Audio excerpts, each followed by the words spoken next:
What's up, First Take fam? Thank you so much for being with us. Hope you all had a wonderful weekend, and welcome to another week of First Take. Remember, catch us 10 a.m. Eastern on ESPN. Here's the hottest topics for today's podcast. DeMarcus Cousins traded to New Orleans. Should the Warriors be concerned with the Pelicans? We get into all of it. Plus, LeBron James doesn't think Steph Curry is his rival, but who is? Stephen A. and Max will get into that. And are the Kansas City Chiefs the best fit for Tony Romo next season? They came in out of nowhere. Let's get it started.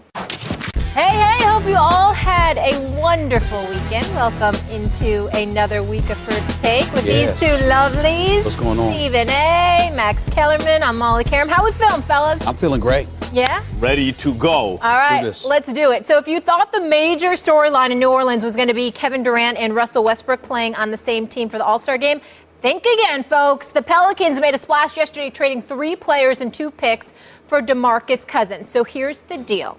The Kings get number 6 overall pick Buddy Hield, Tyreek Evans, Langston Galloway, as well as a 2017 first-round pick that is a top 3 protected and a 2017 second-round pick. Now, a source telling our Ramona Shelburne that the Pelicans feel like they can sign Cousins to an extension. Here's Cousins after the All-Star game last night.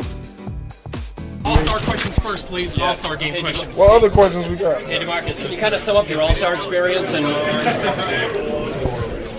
Oh, really? Can you? That's whatever. Can you sum up your All-Star experience? What it was like for all these great players? It was amazing, man.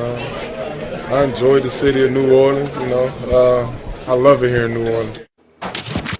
So if the playoffs were to start tonight, the Pelicans would be 2.5 games out of the 8th spot and the playoffs. Max Kellerman. Now that Boogie's a Pelican. Yes. Are the Warriors in a little trouble?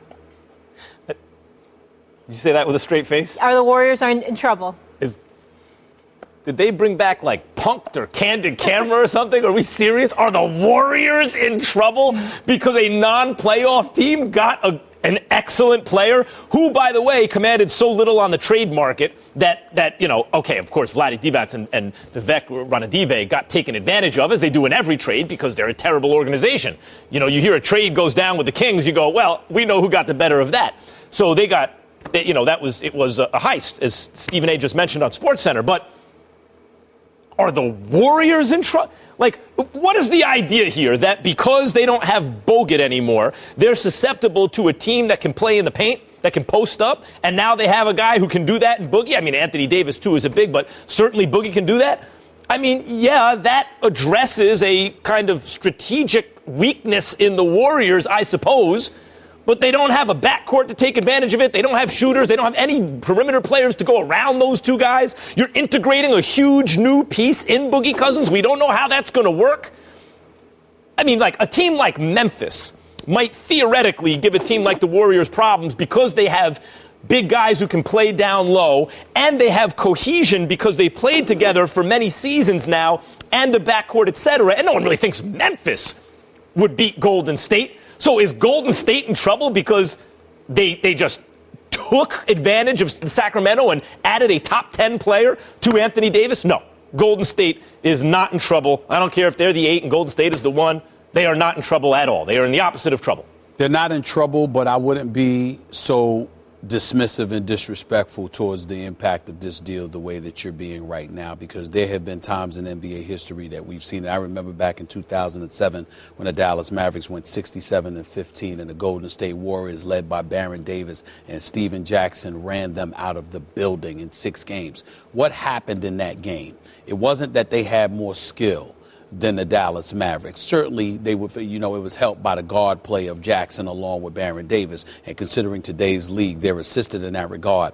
But what I remember more importantly than anything else was Golden State straight up punked Dallas. They got in their face and they dared them to do something about it.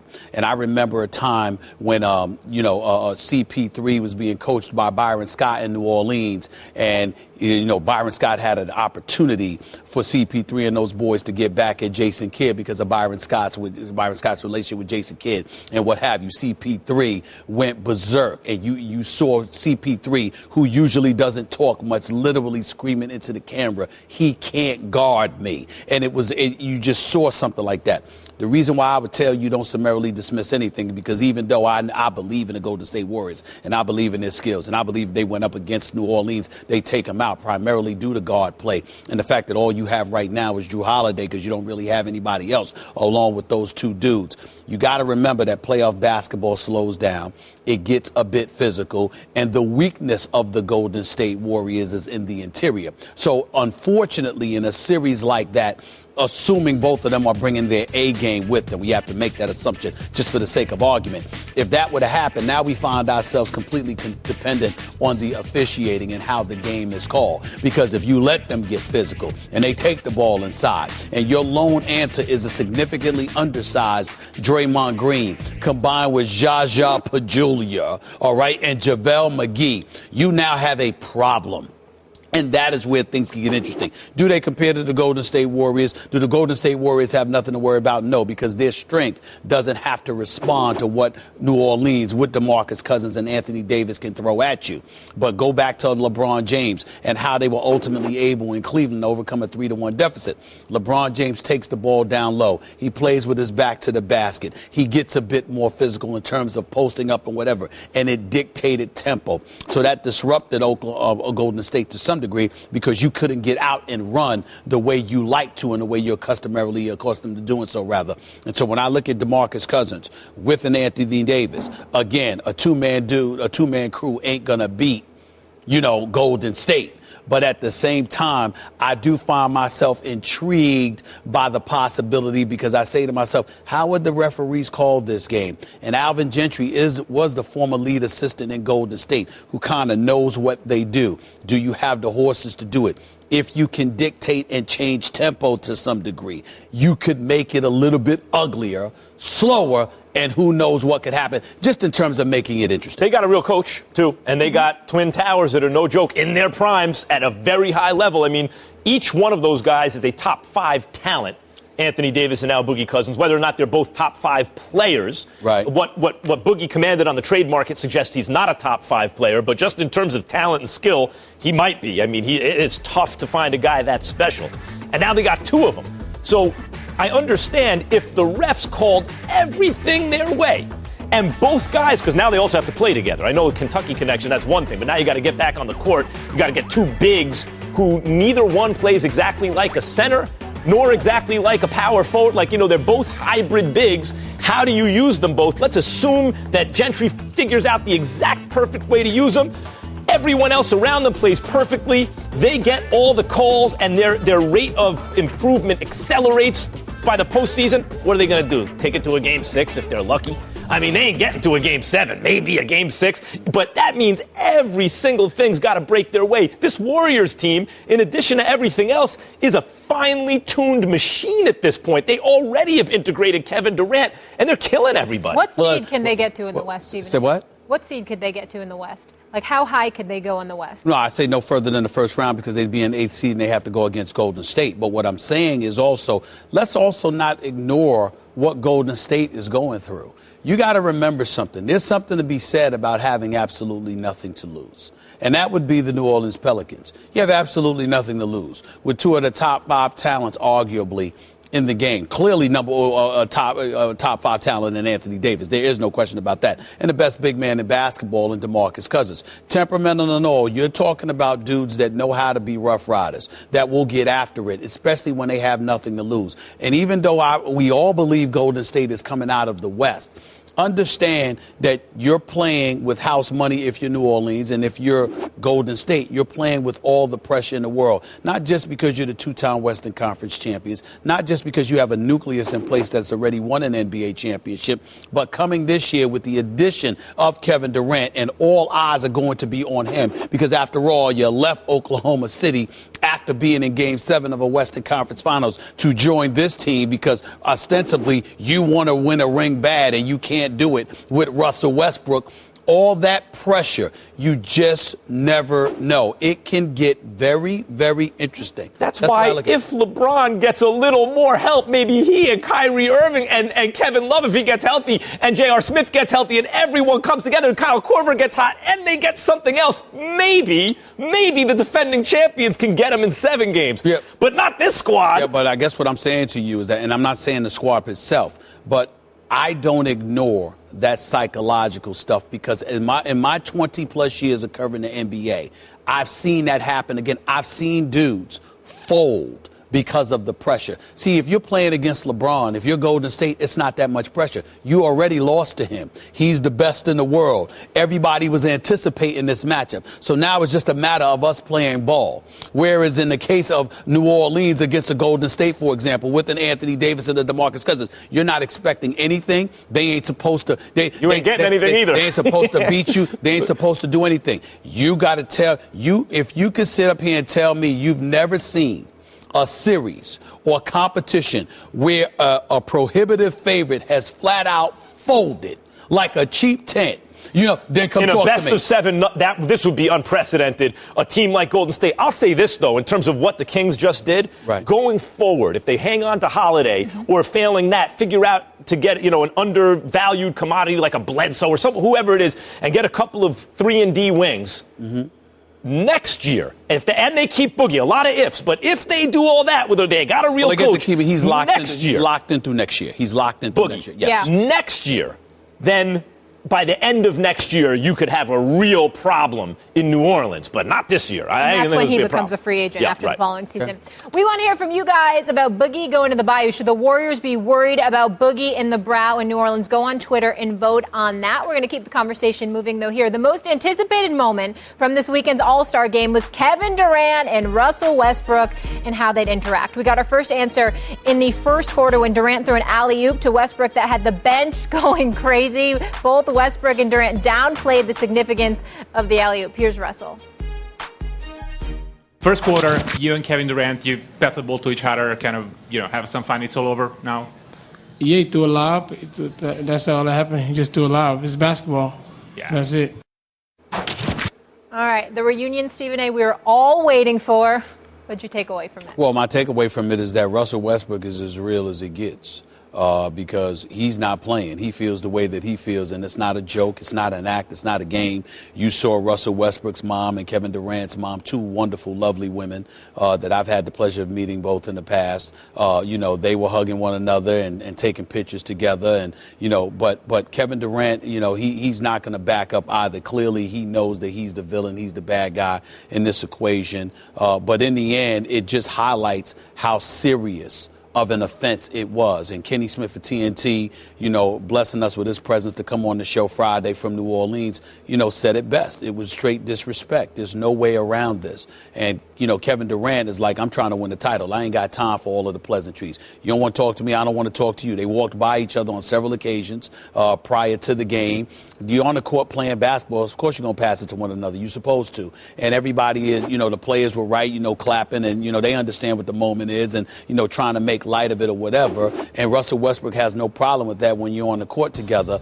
But in reality, as a human being and as a man, you were straight disrespected. This is a guy that Kevin Durant had a press conference when he won league MVP, talked about him last, talked about what Russell Westbrook meant to him, how much he pushed him, called him his little brother on numerous occasions in the past in press conferences when he called Mark Cuban an idiot and all of this other stuff, cursing out the press and what have you. It was all in defense of Russell Westbrook. As a guy that covers the NBA, let me tell you something. There is no individual that has had a greater honeymoon than Kevin Durant. In the 9 years that he's been, and just take a moment, Max, and step back and reflect on what I'm about to say. In the 9+ years that Kevin Durant has been in the league, until he made the decision to go to Golden State, what negative publicity has he received? When has it happened? No one's ever touched him.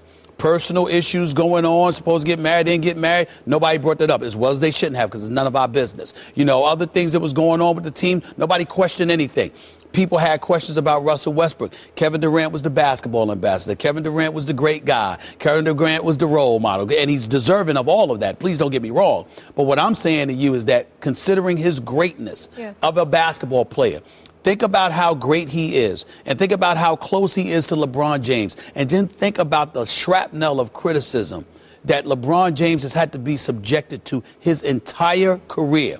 Kevin Durant is the polar opposite. No one ever touched this guy. Did he deserve any? No. Well, you deserve the scrutiny just like LeBron does, because your greatness demands that you do more than you have done. Mm-hmm. And he didn't do that. So what I'm saying, I'm not saying he deserves to be insulted. I'm saying he deserves to be held accountable for the fact that you are such a great, great talent. Why don't you have a ring? LeBron James, we were asking that question for LeBron, bothering and berating LeBron incessantly. Kevin Durant has been immune and distant from all of that. So for him to not have to go through anything and then to turn around and literally bring more of it on the shoulders of Russell Westbrook just by leaving and not communicating with him and leaving Russell Westbrook to answer all the questions as to why he left. Was it because of you? He's saying he can't win a title without you, stuff. To subject your quote unquote little brother to that, it doesn't get much more wrong than that. That's what Kevin Durant did. Russell Westbrook clearly ain't letting go of that.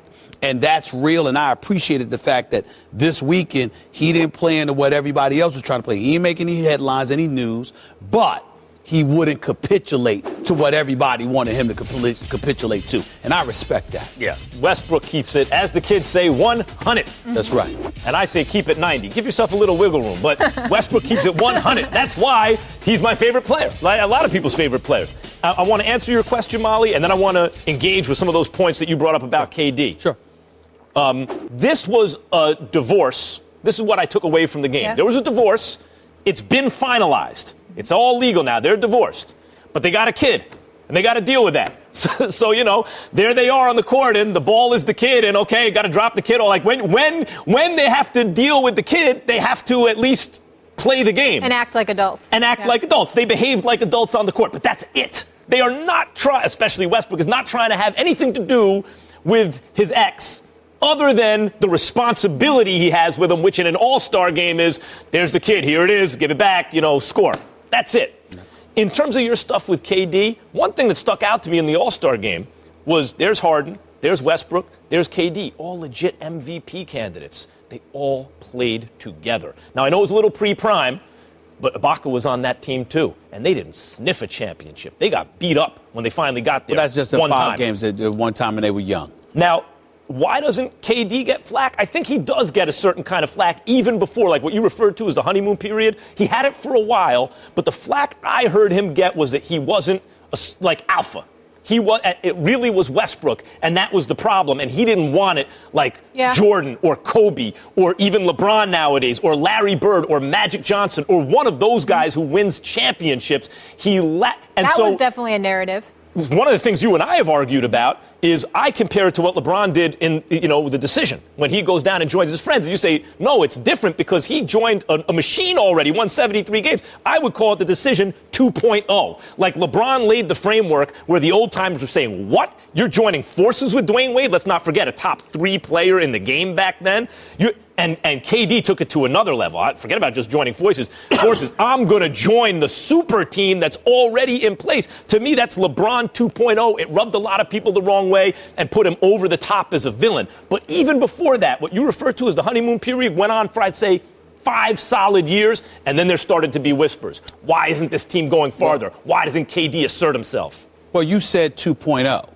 I don't disagree with that. All I ever said is that it was worse. 2.0 makes it worse. Okay? So I appreciate you validating that point that I made on numerous occasions. Number 2, you bring up a very valid point about the scrutiny that Durant went through because he wasn't that alpha dog. That was a narrative. Mm-hmm. You're forgetting the most important part of it, though. The most important part of it is that Russell Westbrook was blamed for it. Because you remember, even though that was a narrative when the question was thrown out about Durant. The answer was always the selfishness of Russell Westbrook. He wants to be the alpha dog. He don't want to pass. He's going to shoot too much. He's going to shoot too often. There were times when he shot the ball more than Kevin Durant, blah, blah, blah, blah, blah. So what I'm saying is, yes, that was a narrative in terms of a question mark, but the answer was always Russell Westbrook. So when Kevin Durant makes this decision, instead of Kevin Durant having to sit front and center and constantly be berated with these questions, do you not realize that even on this show, Sports Center or any ESPN show you can find, you see more questions aimed towards Russell Westbrook about Kevin Durant's decision than Kevin Durant. Kevin Durant gets less questions. Why do you about think that his is? Because he's gotten a pass. And KD. Because he's not. Or do you think it's because he's the one that was left? Because, in terms of Russell Westbrook. Well, I'm saying that's a part of it. Don't get me wrong. But the personality that KD's had, I can't even express to you. The KD that has attitude, the KD that comes at people, you have to understand that's foreign to most of us. I'm talking about for the first 7-8 years of his career, you couldn't find a nicer dude. In public or private, you're right. than Kevin Durant. You're right. You couldn't find it. The impression is KD was sending a message, can't win with this dude. Right. So Westbrook's left to pick up the pieces. KD was the first guy in the LeBron era, since LeBron took it from Kobe, to come along and have a season where people said, yo, LeBron's still in his prime, and KD's better than him right now in the regular season. Right. He was the first guy to do that, and I think part of his problem right now is people saw Kobe's mentality. Then they saw LeBron's mentality. LeBron probably a greater player when all is said and done, but his mentality is not what people want compared to Kobe's. At least it didn't seem at the time. And then they see KD, and what they see is a slope going like this, from more competitive to less Westbrook competitive. has more of the Kobe assassin's mentality. That to some degree with KD, there's been speculation as to whether or not it was choreographed because the new endorsement deals that was coming. Remember when he did the commercial Bad KD or whatever it was? Yeah. You know, I'm no longer the nice guy. Whether that was kind of manipulated to make that happen. Our next ESPN Big Monday doubleheader is another ACC Big 12 one for you. Miami in Virginia, tip-off at 7 p.m. Eastern. Then it's West Virginia hosting Texas. And tonight after Hoops, stick around for Sports Center at Night. They'll have highlights and breakdowns from around the world of sports. That is Sports Center at Night on ESPN. I mentioned Texas. When Tony Romo went down in the preseason, no one thought the Cowboys would have the turnaround that they did, going from 4-12 to 13-3. Now, much of that credit goes to rookies Dak Prescott and Ezekiel Elliott. Zeke's record-breaking season not only meant the resurgence of the Cowboys as a team, but also the running back position, according to someone who knows a thing or two about that. Herschel Walker saying this: even though they talk about the West Coast offense and all this stuff, to be honest, whenever you want to win the Super Bowl, who do you go to? Or I should say, he should say, who should they go to, right? The running back, because you can pass the ball all you want to.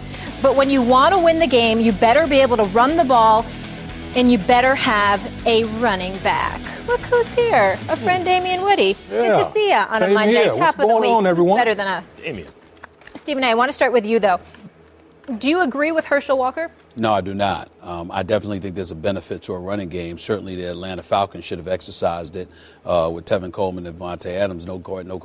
Coleman rather. There's no question about that. But I will say this.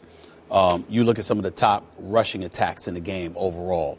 Buffalo Bills, no playoff appearance. Dallas Cowboys, gone. First playoff game. Didn't win a playoff game this way. By Dallas Cowboys, all Dallas Cowboy fans out there did not win a playoff game again. Just thought I'd throw that out there. Okay. Of course, the Tennessee Titans, DeMarco Murray, we all know what he could do, but no playoff appearance. San Francisco, do I need to really get started on the 49ers? And they averaged, they had like 2,019 yards rushing this year. Okay. Atlanta's up in there. Oakland's up in there. You know, New England, even though they had a decent running attack, they didn't win the Super Bowl running the football. I can tell you that much. That was passing the ball. And so I'm not going to poo-poo the significance of a running attack. I get what Herschel Walker is trying to say, but it's a new day. It's a new era.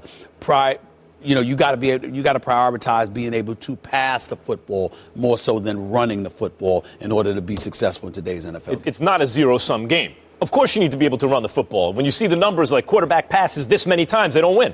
You need to be able to run the football. But the bottom line is, he brings up the West Coast offense, Herschel Walker does, starting with Bill Walsh and the West Coast offense. I mean, Michael Lewis wrote about this in The Blind Side. This was like the cause celeb in sports for a while. The passing game and the rules changes that followed it, because the league wants more offense, has seen greater and greater returns through the years. In other words, yards per play keep going up for the passing game. You know what's happened to the running game? Flat. Ain't never going to get faster. Human beings are running just about as fast as they can. It's not going to increase your returns. It's like investing in a nice, safe bond. It's going to yield a certain return, and that's it. but the passing attack yields greater and greater returns as time goes on. In fact, our own Ben Alamar at our analytics department at ESPN recently had an article last month or so comparing this Falcons offense, is it the greatest ever, comparing it to the greatest show on turf, for example, and showing that even since that Rams offense, the yields on the passing game have continued to rise. So Herschel Walker's right in the sense that, yes, you need to be able to run the ball. And Bill Polian was on this show telling me, look, the running back makes the line, not vice versa, which surprised me. I'll defer to his judgment. It seems to me the offensive line is very important, but I'm not downplaying the importance of a great running back. I get it, Bill Polian and others, and Herschel Walker. You need to run the ball.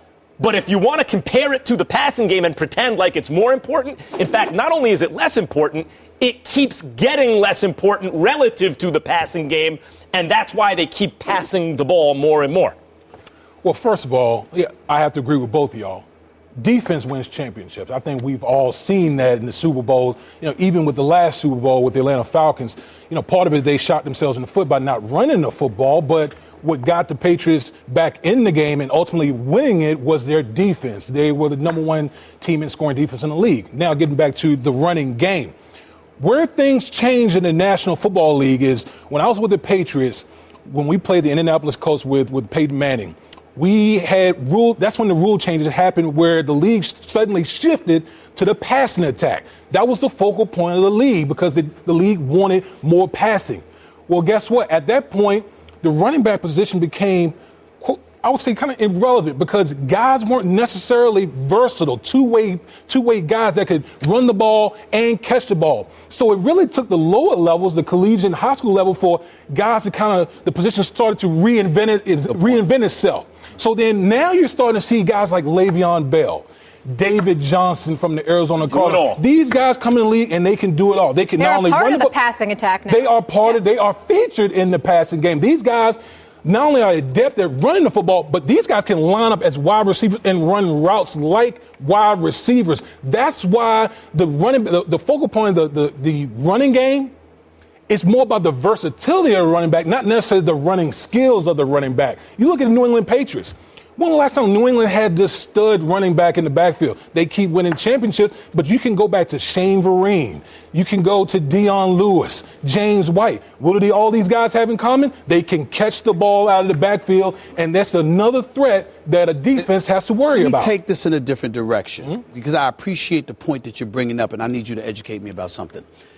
Is it that the NFL has evolved to that level and the collegiate and high school game needs to continue to help it? Or is it that the high school and really the collegiate game itself has changed to such a degree that it's forced the NFL to make that transition? You're willing to cart before the horse. Who dictated what is what I'm trying to find out. Well, I think the collegiate level dictated the terms to the NFL because the NFL can only get the players that comes through to the NFL. You know what I mean? So with these spread attacks in the collegiate level, these running backs, they're not only good at running the ball again, but you have to be out there and be able to catch the football. So now as the NFL, you have to be able to adjust. So they changed the rules years ago, but now the league has evolved and the running back position it's more versatile now. You mentioned the greatest show on turf, and we had Marshall Faulk with us at the Super Bowl. And I think definitely over the last few years, and we even looked at in fantasy, now guys are taking running backs first overall, and it was always that we are starting to value it again. And I asked Marshall that question. I said, what do you think it is? Either I think we just have a better crop of talent of late, and that's part of it. But what Herschel's really saying here is that he's pinning this to Ezekiel Elliott. No. That he's the one that's revolutionizing the position in terms of bringing it back. Do you think that's fair? Listen, I'm not going to knock Zeke because I thought Zeke had a great year. There's no question. But let me also say this. You know who was second in the league in rushing this past year? Jordan Howard, who was a fifth-round pick.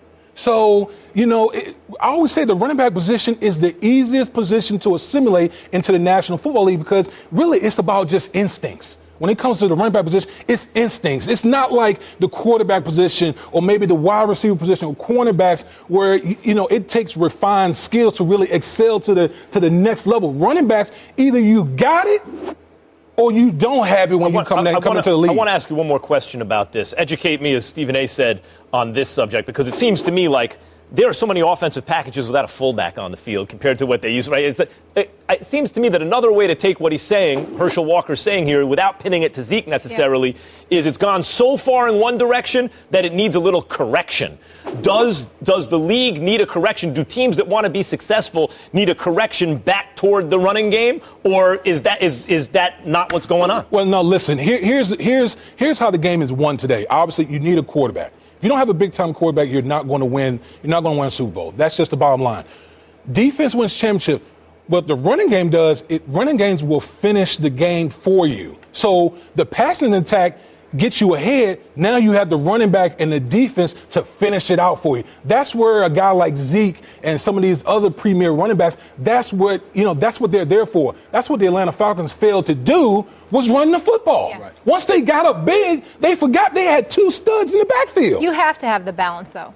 That's what we're seeing. The successful teams have some balance, and it can be leaned more towards the passing attack, but you got to have a back. Yeah, but he's not saying about, Herschel Walker isn't saying about balance. He's saying about elevating one category above the other and picking the running game. I don't understand how he can draw that conclusion when we just watched what Tom Brady has done. Now, obviously, you could have still won the Super Bowl had you continued to run the football. We get that, but the bottom line is that when you look at a Tom Brady, when you saw what Aaron Rodgers did to the Cowboys and others prior to the Cowboy win, when you see what Drew Brees continuously does, when you see these kind of things and the way the game has evolved, you're talking about how running backs are used, meaning a dual threat.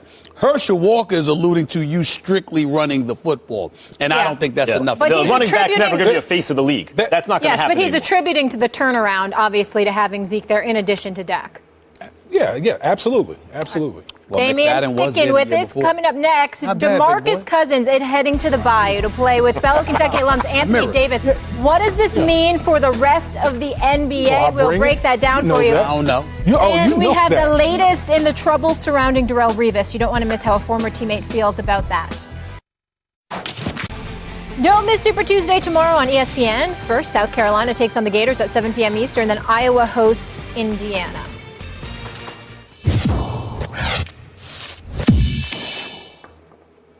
Meanwhile, Darrelle Revis turned himself into authorities Friday night after he was charged Thursday with 4 felonies and a misdemeanor stemming from his alleged involvement in a physical altercation in Pittsburgh. He was released and has a preliminary hearing scheduled for Thursday. Now, here's a video TMZ obtained of the aftermath of the incident showing 2 men unconscious on the sidewalk. It features a man off camera who TMZ believes is Revis saying, "I knocked both of these expletives out, both of them. They're both sleeping. Shut up before I knock your expletive out next." However, the attorneys of Revis refute the video, releasing the following statement. Darrelle Revis absolutely, categorically, and positively did not knock out anyone. The voice and admissions made on the video are not that of Darrelle Revis. We have no doubt, but that further investigation relative to the clothing and voice verification will corroborate the above assertions. Stephen A., what's your reaction to the situation? My reaction to the situation is that Darrelle Revis deserves the benefit of the doubt. I am not proclaiming any innocence on his part. I was not there. I do not know. It would be irresponsible for me to go that far. But I will confess, and I want to say this for the purposes of you, Damien, as a former teammate. I'm telling you right now, for me personally, I am a guy that has looked at Darrelle Revis his entire career. He's never been in any trouble.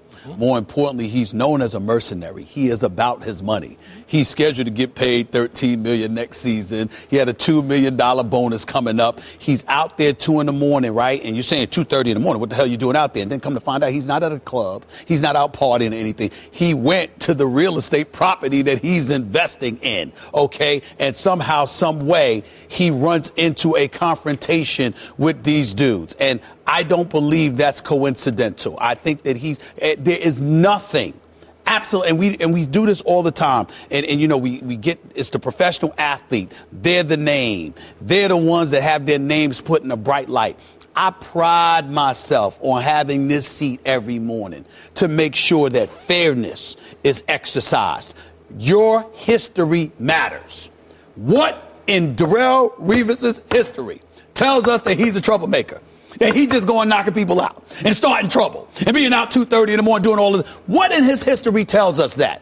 So I have to see more evidence in order to give anybody else the benefit of the doubt, because chances are somebody noticed who he was and agitated him and bothered him. Now, do I believe he's completely innocent, like he had nothing to do with those two dudes being laid out? No, I do not. I don't believe that, but I believe that there's a reason for it. And chances are it was instigated on their behalf. They started the deal.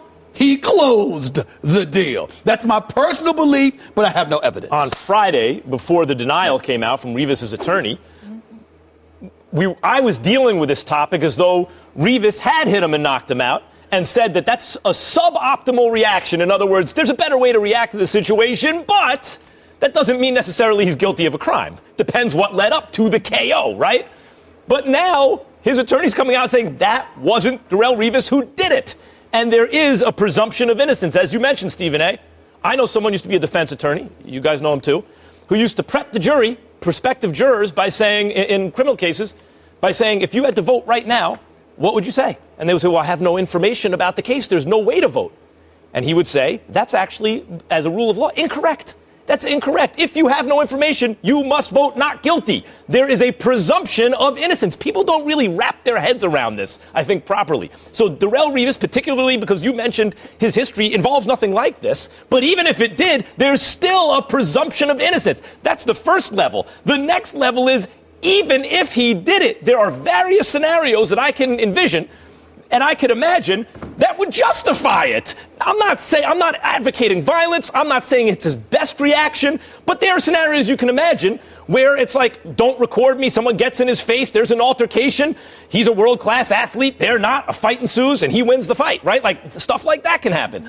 Overall, does this look good for Rivas or not? There are two unconscious dudes and his name is attached to it, particularly because his skills are in steep decline. The answer is no. But there is absolutely a presumption of innocence. Let's wait till the facts come out, and I presume that he's innocent. Listen, I don't know all. Let me back this up. One thing I will say, watching the TMZ video, that was not Darrelle Revis' voice. Okay. That was not his voice. I can say that unequivocally, that was not his voice. Now, and I also want you to remind us of what you said when it first happened, because we didn't all hear what you said when it came out Friday. But go ahead. Here's what I'm going to say about Darrelle. As his former teammate of 3 years, Darrelle Revis is a very calculated person. And when I mean calculated, you touched on it big time. This man is about his money, okay? And someone that's about their money don't really put themselves in position to jeopardize their money. Mm-hmm. I have never seen Darrelle Revis in trouble off the field. He's been a model guy for as long as I've known him. And listen, coaches always say, anything after midnight, you got to be careful. Mm-hmm. So him being out at 2:30 in the morning, you can put yourself in a precarious situation. But like you said, it wasn't like he was at a club, at a bar. He was at his own, business. Right, his own business, at his own property. Right. You got to be careful with everyone with these smartphones, because everyone is paparazzi and think they can invade your space and your privacy and all that type of stuff. But again, I go back to the guy that I know, the guy that I was a teammate, sweating blood, all that type of stuff. Not the type of guy that would do, not the type of guy that would do something like that. Guy's about his money. He's not going to jeopardize his brand, his brand, even diminishing brand. He's not going to tarnish his brand. I don't know him the way you, a former teammate of his, would know him, but I've known Darrelle Revis for years. I would stake my check that this man did not instigate that at all. It's a big check. Well, it's not bad. But what I'm saying is, No.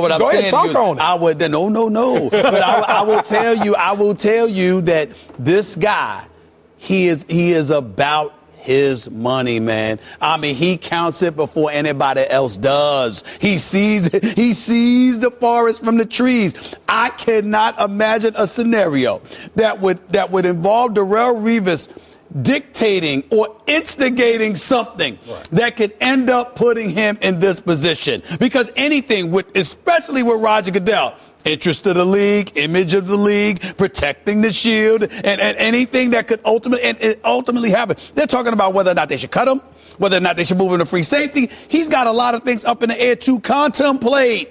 And he's going to allow somebody, you understand, to coax him into instigating some kind of confrontation that could potentially jeopardize that. It is not the Darrelle Revis that I have known. I do not believe it for 1 second. And to your point, you bring up the Parcells quote, nothing good happens after midnight. It's a little bit like the Flat Earth Society. There's so much evidence to the contrary. There is so much evidence to the contrary that good things do happen after midnight. For those who don't know, the Flat Earth is from Kyrie Irving, okay? They didn't know. They may not have known that. They may not have known. People don't want to look at the evidence. That's a behind the cameras, talk that, obviously we can definitely talk about that. But I'm just saying, when he says, nothing good happens after midnight, just talking about as far as, putting yourself in harm's way to jeopardize your brand. You are your own corporation as an athlete. But he's out after midnight precisely because he's trying to I know. Darrelle Revis has a real estate project going on. He doesn't want to do it in broad daylight, let everyone know what's going on. He doesn't want to cause a scene. So he slips out under the cover of darkness to visit his essentially place of business. That's not going out for some bad purpose. Oh, no, listen. I'm not knocking him from going out to go see his property. I'm just, my whole point is, Darrell's not the type of guy that's going to jeopardize his money. That man period. I Point blank, period. you also clarifying that was not his voice, as No. TMZ had alluded to, that was saying that he was knocking guys out. Damien, thank you so much for being with us. Thank you. You did good today. I always do good. You did I good saw you today. taking notes. When I was talking, you were just like a student. Just take. Look at the big boy talking. Actually, it was notes on something else. But I must admit, I learned something from you today for a change. Well, very, very good. School is in session when I'm on here. Today. School is in session. Look, big boy, I gave you a compliment. Watch your mouth. Come on now. Until next time. What's up, everybody? Welcome into a fresh hour of First Take. Stephen A. Smith, Max Kellerman, I'm Molly Karam. Appreciate you hanging with us. Hope you had a good weekend. Stephen A., what do you have on hour number 2? As much as I love and I'm honored to be associated with the NBA the way that I am, All-Star Weekend was not that impressive to me. I am tired of the nonsense. I have found the remedy. I am going to fix All-Star Weekend with my final take. Wait until you hear it. And the big news came right after the weekend was over. Boogie Cousins traded to Anthony Davis's team. Is this the greatest pairing of Twin Towers in their primes in the history of basketball? Halftime's over. Second hour, First Take right now. 4 takes, that's you. 3 takes, not me. 2 takes if you lucky. First take, you got me.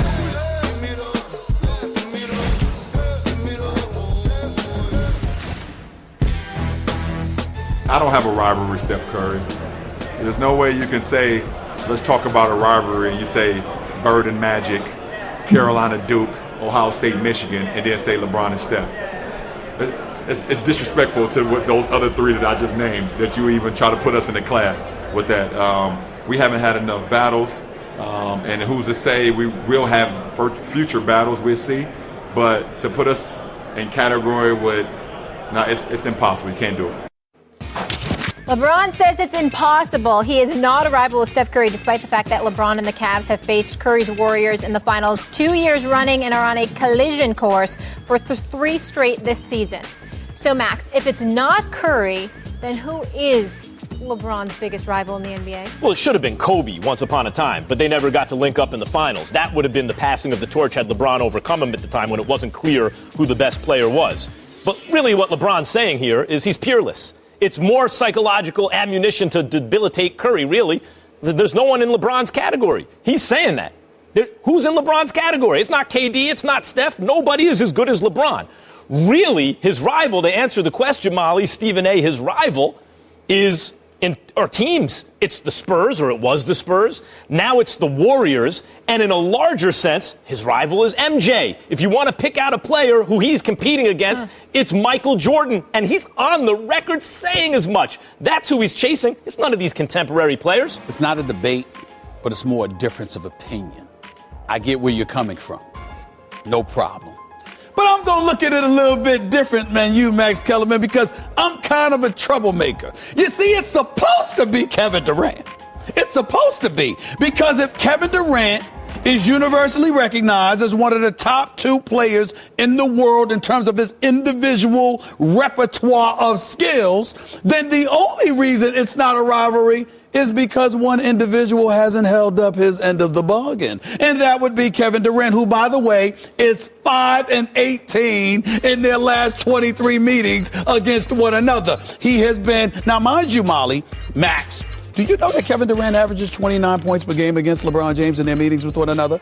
Shooting 52% from the field, or around 49% from the field, rather. Here's the only problem. LeBron James averages 29 against him.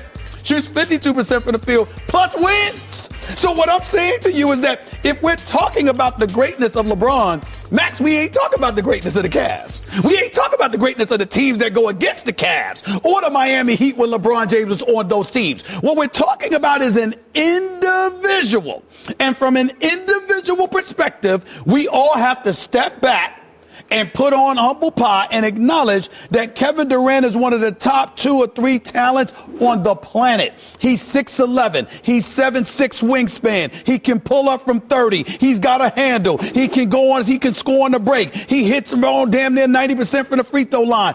This dude is a scoring machine, the likes of which we may not have seen since Kareem Abdul-Jabbar or Michael Jordan, when Michael Jordan was averaging plus 30, because Kevin Durant has the kind of repertoire. So in the end, yes, Max is right when he sits there and says LeBron is peerless. But he ain't supposed to be, because talent-wise, he's not peerless. Talent-wise, there's somebody, I can tell you right now, from a talent perspective, Kevin Durant is on LeBron's level. The difference is LeBron has been to 6 straight finals. Kevin Durant has not. LeBron has won 3 rings. Kevin Durant has won 0. LeBron James is a 4-time league MVP. Kevin Durant has 1. So we look at Kevin Durant, high school All-American, National College Player of the Year, 4-time league scoring champion.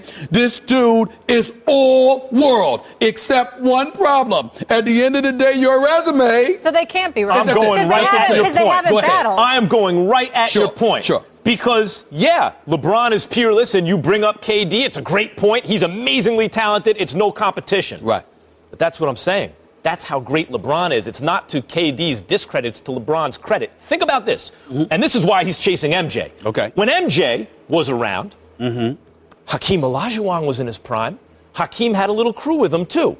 He didn't get a whiff of a title until MJ was gone those 2 years. Then Hakeem wins, too. Right. Parallel universe. What happens? Hakeem's the best. How about this?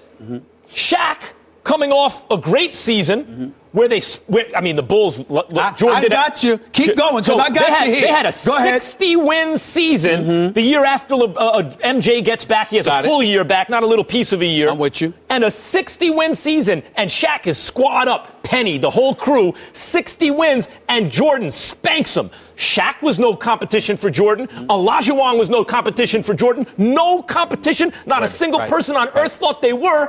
Right. Was that to their discredit, or was that to Michael Jordan's credit? No, it's neither. Let me explain. It's a wrong comparison for you to make. It's damn near blasphemous. If you are a big man, you're at the mercy of your guards, because Shaq ain't dribbling the ball 94 feet. Neither is Kareem. Neither is Olajuwon. Neither is David Robinson. Neither is Patrick Ewing. Michael Jordan could get the ball from baseline to baseline and make a difference. Those dudes, I'm just saying, those dudes, they were at the mercy. What you have to do now, if you brought up Clyde Drexler, Portland 63-win team. No, I'm saying, if you brought up Clyde Drexler, that would be different. You'd have a point. You brought up Penny Hardaway, that would have been a point. But you can't bring up centers and compare them to Jordan. I'm just bringing up the best players in the world. But stay with me, because I'm going to the rivalry part. This is why it's very important. Yeah. I get what you're saying, but the reason why you don't talk about the rivalry, because again, we're talking about individual talent, requisite comparable skills going up. When Jordan and Chicago were going up against Portland, we were like, all right, Clyde,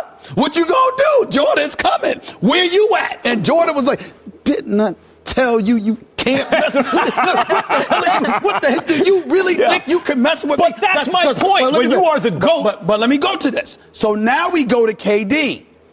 You got to remember, even when that was the case, Portland played Chicago twice a year. And you were lucky to meet him in the finals. The only reason that matters is because you met him in the finals.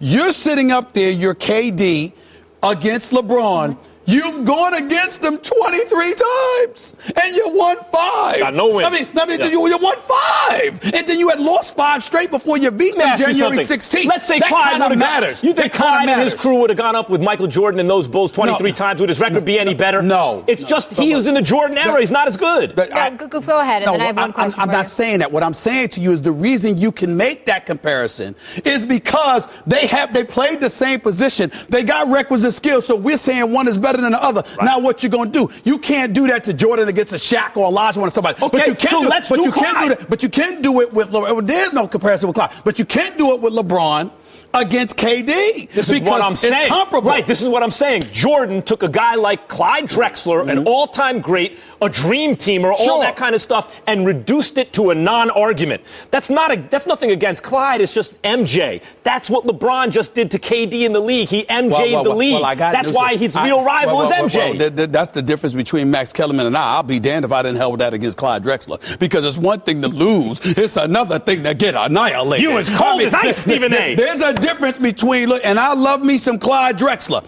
but when Clyde Drexler went up against Jordan, it was just, there are levels to this. And I'm saying to you, but that's not what we're saying with KD against LeBron. KD show up, he averaging 29 a game. But somehow, some way, when the moments arrive, something's missing. And I'm saying to you, he might be peerless, but you got to look at KD and say, you should be doing more. You should be doing more against him. Yes, you can say that. But it is fair to say at one point they were rivals. We were sitting up at this desk with Steph Curry, and people were starting to say, Curry's taking over the league. He's becoming the face of the league. I get that LeBron shut it down. We definitely sat at this desk where people were critical of LeBron, and then we were pitting them against each other. They're not rivals only because LeBron came back and scored the KO in the finals. He did it through winning. There was a period when it was like Steph starting to take over. He started to take the crown. In that regard, you're absolutely right in terms of them being ballyhooed as the two extreme guys. But you have to remember, LeBron being 6'8", 240, having to deal with the Draymonds and others. You don't have to deal with Steph Curry straight up like that. That was Kyrie's job and others. In Kevin Durant and LeBron James' case, you can see them. We're going at each other. And now we can see them going at each other. If you saw KD and playing against LeBron and KD was sticking somebody else or LeBron sticking somebody else, you're like this. What were you doing? Why are you not on him? I mean, because Kobe would be like, move. KD's going to have his hands full with the Greek freak. Forget about LeBron James for a minute. That's all I'm saying. That's all I'm saying. No question. More NBA news. We had breaking news in New Orleans last night, and it had nothing to do with the All-Star game. The Pelicans traded 3 players and 2 picks for DeMarcus Cousins. A source told our Ramona Shelbourne that the Pelicans feel like they can sign Cousins to an extension. He becomes an unrestricted free agent after the 2017-2018 season. Stephen A., what team do you think missed out on Boogie the most? Me personally, I think the Washington Wizards. I know a lot of people say other teams, and I'll leave that for Max to let me know what he's going to say. Not that I ever thought they were going to get him because they would have to give up I thought they would have to give up their nucleus to get him from Sacramento until the deal went down. Tyreek Evans, Langston Galloway, Buddy Hield, and a protected 2017 first round and second round pick. Are you kidding? I mean, a heist took place last night, and the Sacramento Kings should be ashamed of themselves. I don't give a damn that you don't want to pay DeMarcus Cousins 5 years and $209 million. You don't let go of the best big man in basketball, and I got Buddy Hield, even though I like him, Tyreek Evans, perpetually injured, can play but perpetually injured, and Langston Galloway, along with first and second round pick. You got to be kidding me. This is DeMarcus Cousins we talking about here. So a heist took place. Sacramento got robbed. The mayor needs to put out an APB to try to recover DeMarcus Cousins. You know, Ranadive, the owner, I don't know what the hell is wrong with him because this ain't Vlade Divac. Don't tell me Vlade Divac got something to do with this. I do not believe it. The man was a big man. He's smart. I know he knows better. This is the owner forcing his hand to make him do this. But in the end, getting back directly to the question, if the Washington Wizards were able to keep Bradley Beal and John Wall, and they got themselves they got their hands on DeMarcus Cousins, I personally believe we'd be having a conversation as to whether or not the Washington Wizards are going to the finals. I'm not saying it would have happened. It would have been that discussion. If they kept them for next year, for sure. I'm saying if you kept them, we'd have had that discussion. The fact that they don't have them, loss. Look, when you get Boogie Cousins for a ham sandwich, every team in the league missed out. Any team you're a fan of, you know you missed out. And let me just say, Vlade, I think Vlade is complicit here, and Vivek, shrewd. traded one of the best players in the world for nothing. I mean, what a bad trade. It's unbelievable. And this is why every time you hear someone trades with the Kings or the Knicks, you know the Kings or the Knicks just got taken advantage of because they don't know what they're doing. And the teams around the league are thinking, thank God for them. We can always send them stuff we don't want and take back stuff we do. In this case, it's unbelievable that they got a player as good as Boogie Cousins. To answer the question, I think, if forced to say who I think would have benefited the most right now, I think the Celtics would have.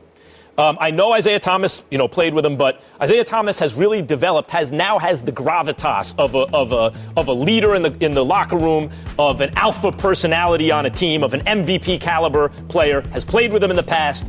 You put those two together with all the component pieces, because apparently you didn't have to give up much to get them. You put all that together, Stephen A., especially the culture on the Celtics right now, I feel like maybe they'd have the best chance to integrate Boogie this season, to make a run this season, particularly if the Cavs don't get it all together right now. I mean, you probably don't have to give up Horford. You probably don't have to give up, definitely not Isaiah Thomas. You might be able to hang on to Crowder. I mean, who knows? You might be able to hang on to most of your pieces because they didn't get one real starter in this trade. Think about that. The Kings did not get a starter in this trade and may not have a top 10 draft pick, and they only got one first rounder. Well, it's unbelievable. They'll start them just to say they have a starter.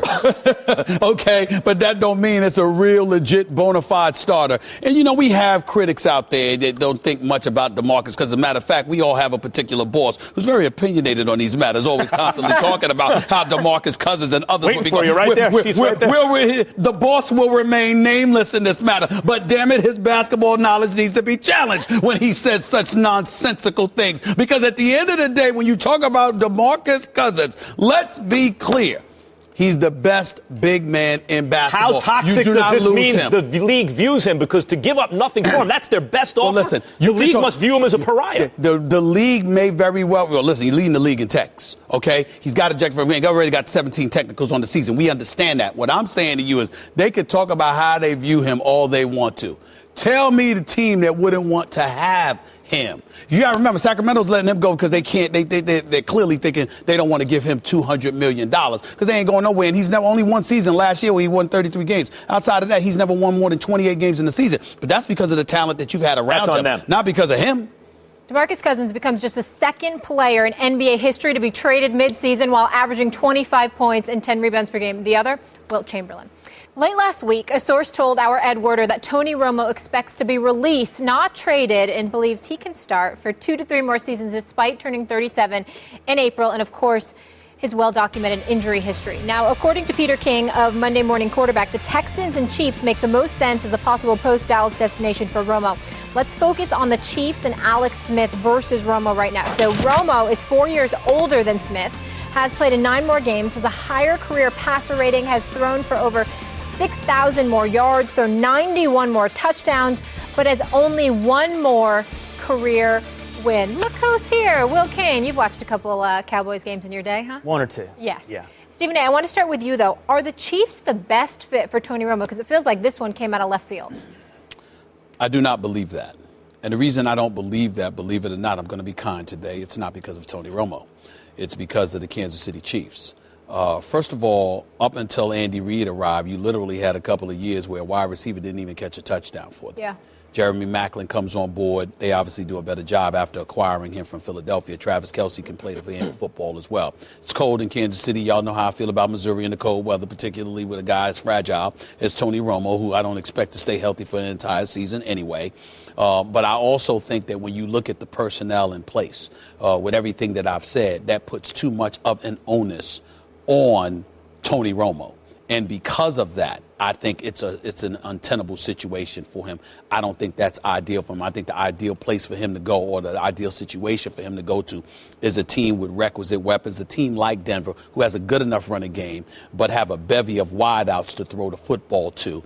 You have a decent passing attack, and more importantly, a defense that you can rely upon. Kansas City has the defense, but they don't necessarily have the offense. That would be problematic. Denver has both, in my opinion, with the right quarterback. I think that would be a better situation for Tony Romo. First of all, remember when everyone was saying, Will, you were one of those people that are going to get a first-round pick for Tony Romo, and I tried to sit here and explain due to his contract, contract and his health. You cannot find the tape of me seeing first-round. Look for that tape. And if it's not there, make it up, doctor. The point is that everyone I heard of what you're going to get for Tony Romo, I explained. It's not that he's not excellent. We know he's excellent when he's on the field. But he can't be relied upon to be on the field. He's old. He's injury-prone. He has a huge contract.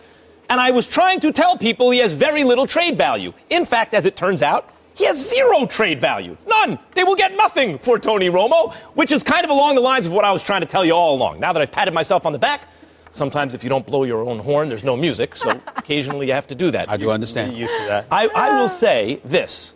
I thought, until now, Houston was the best destination right there in Texas. Stick it to the Cowboys. Warm weather, the whole thing. They need a quarterback. They got a lot of everything else. And maybe Buffalo, as Herm Edwards was saying after that, because their defense should bounce back. They can run the ball. They have some receivers, Watkins especially when he's healthy.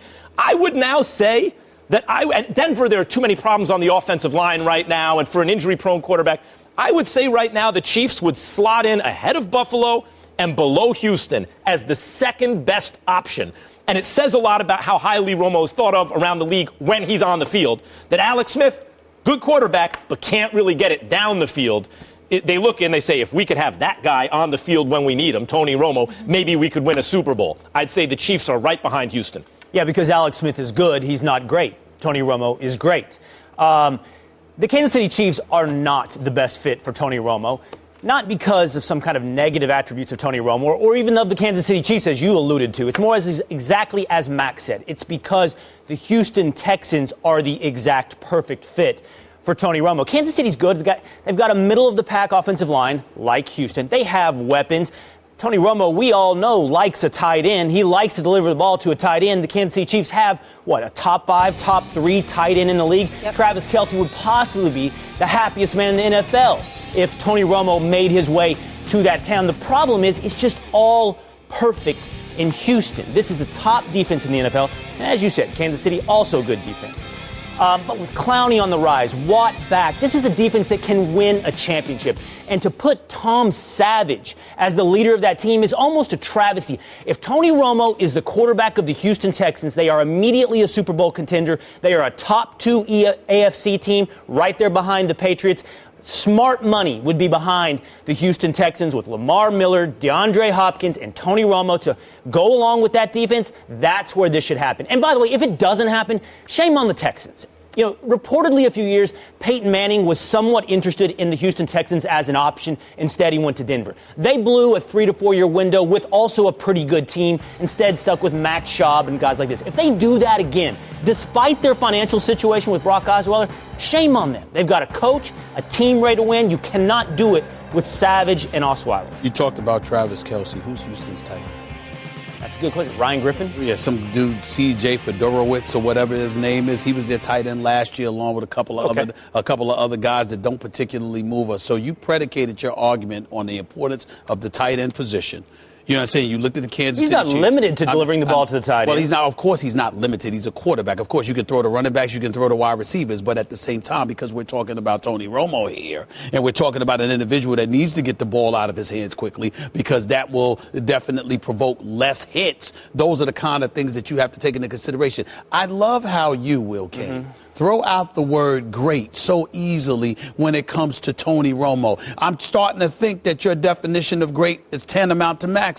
Mediocre equals greatness. Oh, calm down. Listen, I've gotten on you. I thought you were going to go Brandon Marshall. Listen, I've gotten. Listen, you know how I feel about Brandon Marshall when it comes to quarterbacks. I love him dearly, but when it comes to quarterbacks, there's no credibility whatsoever. He's always winning. There is a level between good and great. There's like very good or excellent. That's where I put Tony Romo. He ain't great. Excellent, really, y'all? Yep. Really? Really? I mean, all I'm trying to say to y'all is that I hope y'all are consistent. Because, see, I'm going to hold y'all to this. I'm not going to argue with it. I'm saying, excuse me, I'll deal with you in a second. Okay. The point that I'm trying to make to you is that you make the same point that I've heard 100 times. I'm walking off this set. Listen, it's exactly the truth. Waiting to happen? No, forget the accident. I wasn't going there. But it's a big deal. I'm not even joking right now. I'm like, wait a minute. If this were most others, y'all would sit up there and look at what they did in the postseason. season, y'all would say to yourself, okay, I respect what they do during the regular season, but I got to see what they do when it really counts. But that goes out the window when it comes to Tony Romo. I really got a problem with you on that one. You use the word great so loosely. I need you. Forget about Max and his dictionary, to me requiring a dictionary for him. I need it for you right now. Could you please, for the American public, could you please define for us what your definition of greatness is? I don't know what is it? Because he's come at me with like this kind of inquisitive, nice. I'm just asking a question. I'm used to you coming swinging. I swing back. This is our relationship, not this. I'm tired of knocking you out. I don't want to do that to you. What I'm asking you here is simple. All right. What is your definition of greatness? Look, don't make no mistake. Nice or mean, you come, I come back. I know the answer. Here's the answer. First of all, great. By any statistical category, Tony Romo has been a top 5 quarterback over the past decade. You can line him up and you make a legitimate point. I'm not going to. You can line him up, setting aside playoff victories, with guys like Aaron Rodgers and Tom Brady. Statistically, fourth quarter comebacks, overall statistics over the last decade. You are right. He doesn't have the playoff victories, but there's a reason for that. It's because football is a team sport. It requires a balanced team to win. It's a team sport. And he has never had a defense like either of these two teams, by the way, offer. Dallas has never given Tony Romo a defense like Kansas City or especially Houston can offer this year. Last question and for greatness for you would be satisfied very shortly. I need to add one more thing first. It goes elite and then it goes great for me. Good point, Molly. There's no, it's great is at the top. It's elite and then great. Elite is Brady. As long as you know and you're willing to acknowledge that you have your own definition, I'm cool with it. Good. All I'm going to ask you to is this. You say all of that stuff. You say all of that stuff about the greatness of Tony Romo and what have you. Tony Romo was a starting quarterback for the Dallas Cowboys for 10 years. 2 playoff victories. That's on the defense. It had nothing to do with Tony Romo in 10 years. None. Not him being able to hold on to a snap. Hold on, Max. Don't let Molly Wood off the hook. She wanted to ingratiate herself into the discussion.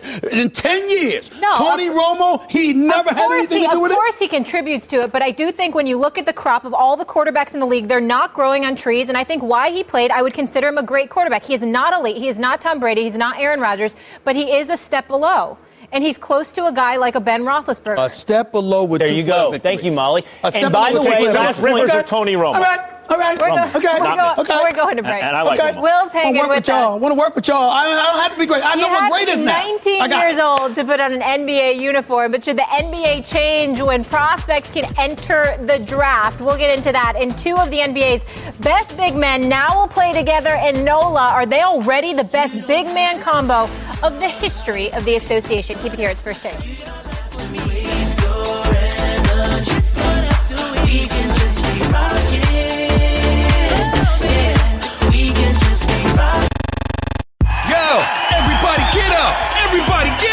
Everybody needs to understand that I'm more than simply a hype man for this rap group, just like Geico is more than just a company that can save you money.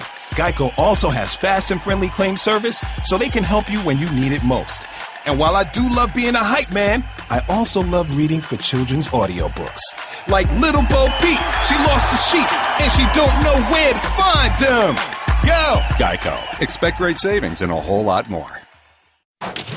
Our next ESPN Big Monday doubleheader is another ACC Big 12 one for you. Miami and Virginia tip off at 7 p.m. Eastern. Then it's West Virginia hosting Texas. And don't miss Super Tuesday tomorrow on ESPN. First, South Carolina takes on the Gators at 7 p.m. Eastern. Then Iowa hosts Indiana. It's the kind of issue that needs to be studied, in essence, outside of the bright lights of collective bargaining. And I think both of us, while our traditional positions have been the league would like to raise the minimum age from 19 to 20, and at least Michelle's stated position is that she'd like to lower from 19 to 18, I think there's an acknowledgement that the issue is far more complex than that. And it requires sort of all the constituent groups to be at the table. Interesting conversation. So that was NBA Commissioner Adam Silver saying that the NBA age minimum needs to be studied more. The early entry age for the NBA draft remains 19. American players also must be 1 year removed from high school to be eligible to be drafted. Will Kane still here with us? Stephen A. Should the NBA change the age rule? No, unless they make it worse. And that's a hard thing for me to say because I'm a capitalist I'm an American. I believe in what this country is all about and what it stands for. And I'm certainly of the mindset that if you can serve your country at the age of 18 and what have you, you should be able to go out there and make an honest living. I get that. And I totally understand. For years, I've maintained that position. My problem is what we've watched transpire in terms of the society that we live in, the advent of social media, all the things that have taken place that ultimately puts the league in position of jeopardizing themselves because you give up so much too early, too soon. It's not about the rookie wage scale and all of this other stuff. I'm not in any way trying to facilitate a process where players can't get some level of money in their pockets, whether it be with the NBDL or in some other capacity. My problem is that on far too many occasions, because of the microscopic age in which we're living, youngsters are subjected to far more scrutiny than they ever have before. As a result, it puts them in a bubble and under a microscope that I think on too many occasions they've been ill-equipped to handle. And as a result, I think that the NBA has every right to protect its brand. If the NFL itself can prohibit you from entering the National Football League, even though because of physicality and manhood and all that stuff, but they essentially have been able to keep you from entering the National Football League until you serve at least 2 to 3 years out of high school. I don't know if the NBA should go that far, but it doesn't bother me at all, the 20-year-old age limit, because at some point in time, the brand has to remind you you have an obligation to protect the brand, not just come here, play ball, and get your money.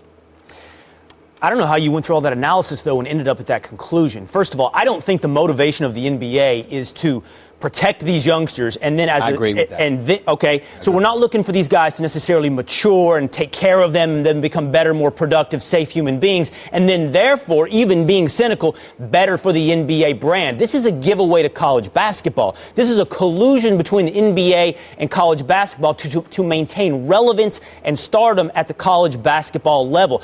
The idea that between the age of 18 and 19, you're going to achieve some level of maturity where you know how to handle your social media account is absurd. It's arbitrary. That's why you poke a hole through that and you immediately see the farce that it is. It's not for the kids. It's not even for the NBA brand. It's for college basketball. And that's wrong. I'm a capitalist. If you're a capitalist, you have to fall back on the moral proposition that if you have something to offer the world should be able to accept it. They should be able to give you compensation for it. The fact that the NBA boxes kids out with unique, special talents that can be capitalized, earned upon. And not only that can go rotten, that can get injured, can go away in a split second, and you are kept from that. That is the ultimate anti-capitalist thing I've ever seen. These kids should be able to go not just at 18, they should be able to go at 15 if they can. European soccer does this. Other sports leagues in the world do this. Tennis does this. If you're ready, the league should pay you and accept you into it and grow up on the spot. I'll come back to it. I would say this. Philosophically, I agree with you, Will. But the reality is that, first of all age limits are somewhat arbitrary. Some people are mature at 19, others at 15, and others at 30, and some people never mature. So there's always a somewhat arbitrary kind of nature to an age limit that applies across for everybody. I would say that there's actually a solution here, but you can't be so doctrinaire. For those, you're going to make me define that. You can't be so pure in your ideology here. You have to be practical about this, I think. And that is, I think there's a solution. The solution is, when they're 18, they can become pros. So that gets away from the kind of syndicate formed between college and the NBA. They can turn pro, but they have to be in the D-League. They will get paid their normal wage that they would get paid in the NBA, but they are mandatory in the D-League for a year. If you want to make the age 20, 2 years. You can accomplish a lot doing that, including getting their skills ready for the NBA. This doesn't help college at all. This is just for the pros. I think it's a symbiotic relationship between the maturity of the player, even as a finished product on the court, and the health of the league. I think it helps each other. They're not risking for future fortune because they're being paid to be in the D-League. And meantime, you've actually pumped up the D-League. But we've seen it work for guys like Kobe Bryant and Kevin Garnett. Like, why? They're exceptions. First of all, they are exceptions. I want to get back to your point. For years, I've articulated and elocuted that very position that you have. I am fully aware of the hypocrisy. I am fully aware of the fact that it's collusional from a perspective of the NBA, college basketball. I'm fully aware of the fact that, tennis and hockey and other sports have younger guys. What I'm saying, however, is that the NBA is a private industry. And if you're an industry that's trying to protect your brand, you have every right to look out for it the way that you see fit. When I think about these youngsters, if I'm sitting on the outside looking in and I'm just thinking about it from a capitalistic perspective, there's nothing to talk about here. I completely agree. But the problem is there have been far too many players, primarily because of the world that we're living in, that adopt exactly the mentality that you talk about. If we have this skill and we have it to offer, we should be able to offer it just like anybody else would be able to. The problem is there's an absence of obligation that you feel towards the brand or the shield once you get that money. And unfortunately, we don't see that in other sports. We don't see too much about tennis players and others getting into the kind of nonsense, the golfers and the like. What we're seeing is that it's happening with football. It's happened with NBA. And as a result, you as a brand have a right to ask yourself, is this in our best interest, just to put people on high enough alert that they will adopt things the way that it should be in your eyes to protect your brand. I agree the NBA has the right to set the limits of its employment. The NBA certainly has that right. I think our debate is on whether or not the NBA should be doing this. Now, I just don't think the NBA should be taking this paternalistic approach that if you're 17, 18, 19, you're not ready.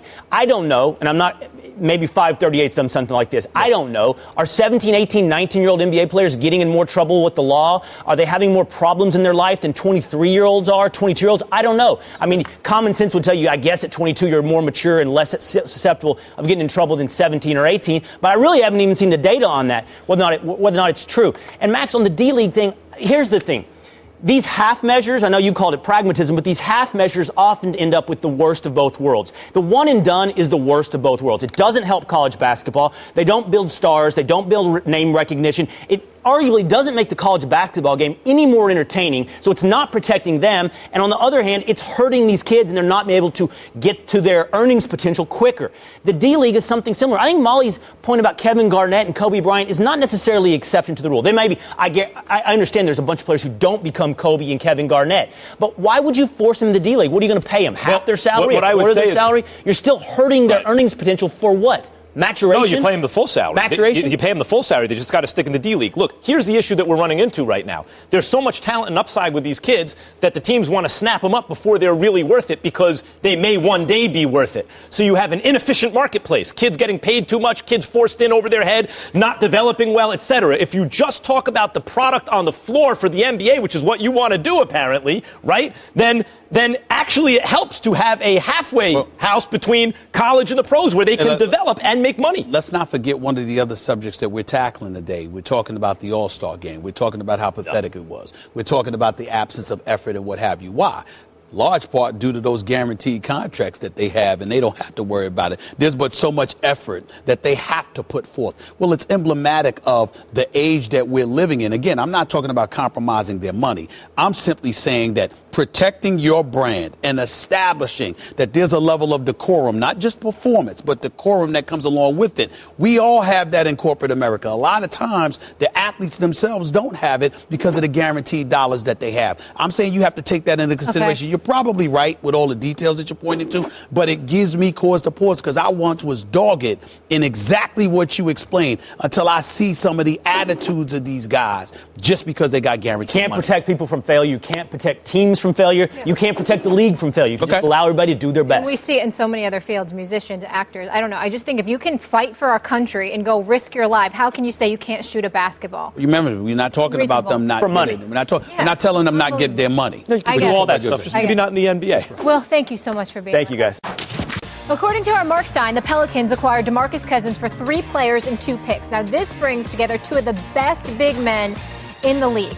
Cousins and Davis have combined for 17 games this season with at least 30 points and 15 rebounds. The rest of the NBA has 14 such games combined. Now, there have only been 5 pairs of teammates in the last half century to average those figures in a season, and none since Tim Duncan and David Robinson in 1997, 1998. Stephen A., is this the best big man combo ever?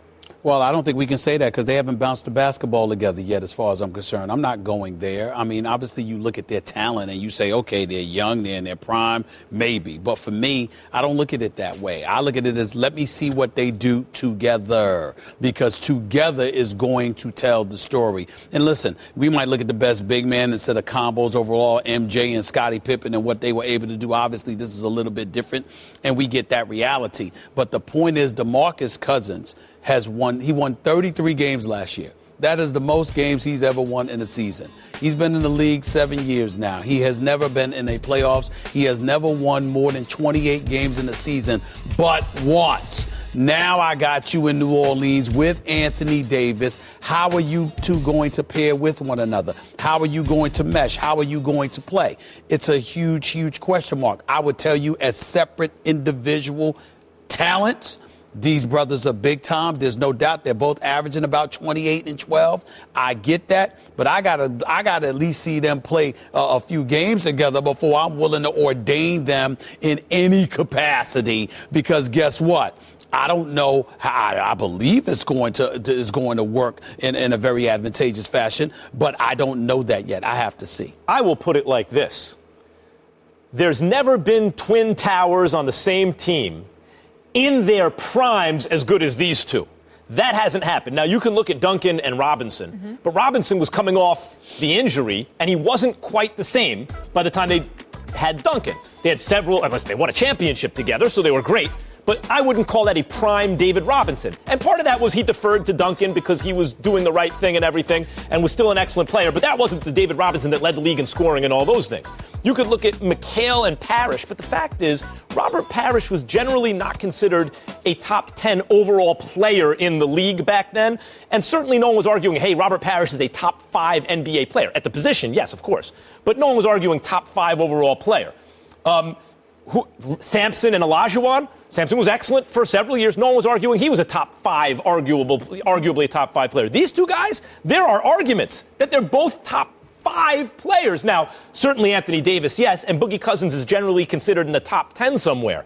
But I can't think of another time in NBA history where two players in their primes at this age, they're not way too young, they're not over 30, they're in their supposed physical primes right now, and in terms of production too, were on the same team at the same time playing the 4-5.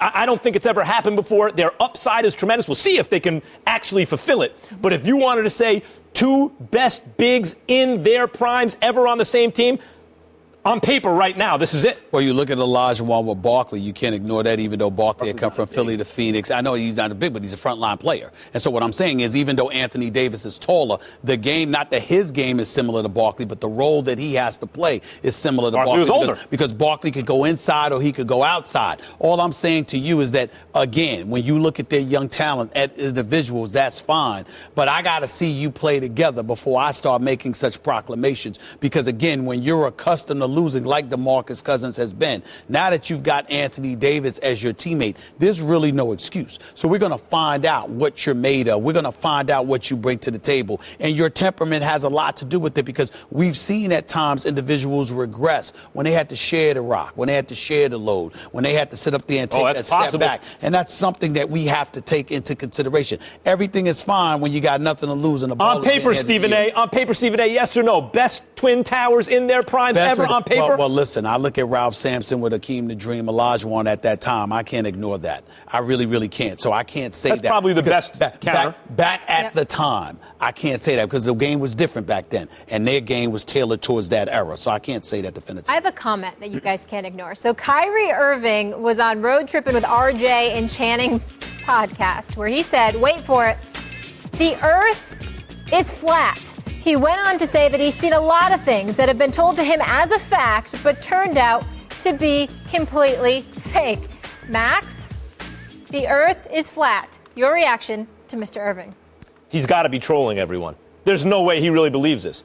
And if he does believe it, anyone who, There's some things that no one's going to refute this. The grown-ups are not going to refute this for people like you disqualify yourself from adult conversation when you say preposterous things like this, unless you're trolling. And the man went to Duke. I'm assuming he's trolling. I'm assuming he's making some larger point. If he's not, good grief.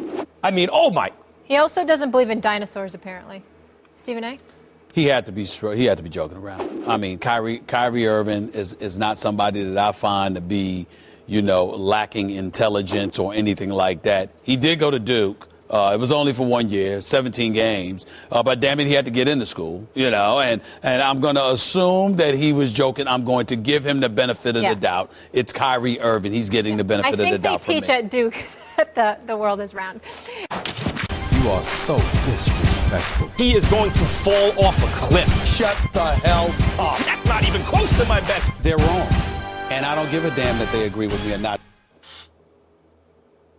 If you won't say it, I'll do it for you.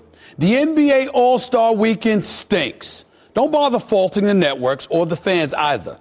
This is on the players. From LeBron James never having participated in a slam dunk contest in his career, to no names replacing the likes of him or anyone else we may actually know, to an all-star game that's played with less effort than these same dudes exhibit in summer league competition. The facts prove that no matter how much these players wax poetically about what an honor it is to be an all-star, their effort actually screams, you should be honored to be watching us. Arrogant? Dismissive?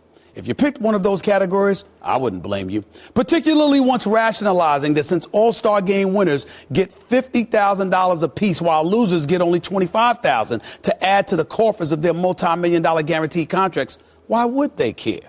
But rather than do that, I have a couple of solutions for you that you just might like. With the dunk contest, why not go straight street on everybody? Yes, I mean taking dudes off the streets, putting a $1 million prize on the line with the best street dunkers, scouted throughout the country by professionals, mind you, being allowed to descend upon All-Star Weekend, with All-Stars participating by actually judging the contest. As for the All-Star Game itself, how about touching on the heartstrings of players? By this, I mean allowing each player to pick a charity near and dear to their heart. Put $100,000 on the line per player, per charity. What's more, make sure individuals, kids if necessary, representing each charity, are actually sitting in attendance, rooting on respective players for their causes. If nothing else, players love the kids, right? They sure do. And look at the results. Fans are interested. Players are compelled. Networks are fed. Everybody wins. The only sacrifice entails the NBA actually surrendering about $2 million in prize money as opposed to the $900,000 they give up to player participants right now. But why should any of us care about that? The NBA is collecting billions from the public. It's not like they're giving it to us. Maybe it's time we take for a change. Stephen A., I like it. There Stephen it is. A. loves the kids. You pulled on our I'm all heartstrings. for We it. saw the other side to Stephen A., the sweet side, the creative It fixes the dunk side, contest, and the best dunkers are in the league. multifaceted. Way to come up with the solution. Stevie A. love We'll the kids. see you all tomorrow. Sure Have a good day, everyone. Thanks so much for listening to the podcast. Catch First Take weekdays, 10 a.m. Eastern, 7 a.m. Pacific on ESPN. Have a great day. We'll see you all tomorrow.